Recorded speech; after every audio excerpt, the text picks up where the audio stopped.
তেল সংকট, সেখানে কৃত্রিম কিছু বিষয়ও আছে। কিন্তু হঠাৎ করে যে এলপিজির দামও বাড়ায় দেওয়া হলো, তেলের দাম বাড়িয়ে দেওয়া হলো, জ্বালানির দাম বাড়িয়ে দেওয়া হলো, এটা জনজীবনে যে একটা নেতিবাচক প্রভাব পড়েছে। মাননীয় স্পিকার, আজকে আমি যে নোটিশটি দিয়েছি সেটা জ্বালানি তেলের মূল্য বৃদ্ধি সংক্রান্ত এবং জ্বালানি তেলের যে সংকট সেই বিষয়টা নিয়ে।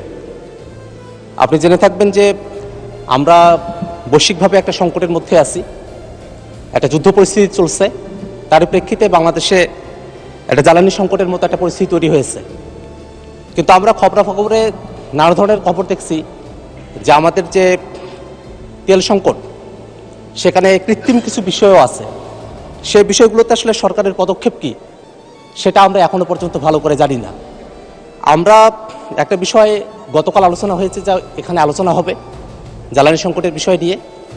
সে সময়টাতে সরকারি দল বিরোধী দল আমরা পরস্পর আলোচনা করব।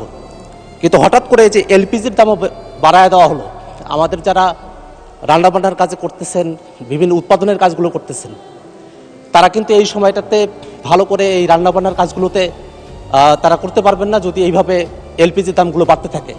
এই কারণে আমরা সরকারের কাছে এই বিষয়টাতে আহ্বান জানিয়েছি, যাতে করে যে দামটা বৃদ্ধি করা হয়েছে সেটা যেহেতু মাত্রাতিরিক্ত, এই মাত্রাতিরিক্ত দামটাকে কমায় নিয়ে এসে যাতে একটা সহনীয় পর্যায়ে এটাকে নিয়ে আসা হয়। যেভাবে ওভারনাইট তেলের দাম বাড়িয়ে দেওয়া হলো, জ্বালানির দাম বাড়িয়ে দেওয়া হলো, এটা জনজীবনে যে একটা নেতিবাচক প্রভাব পড়েছে, সেই নেতিবাচক প্রভাব থেকে বেরিয়ে আসার জন্য আমরা সরকারের কাছে আহ্বান জানাবো।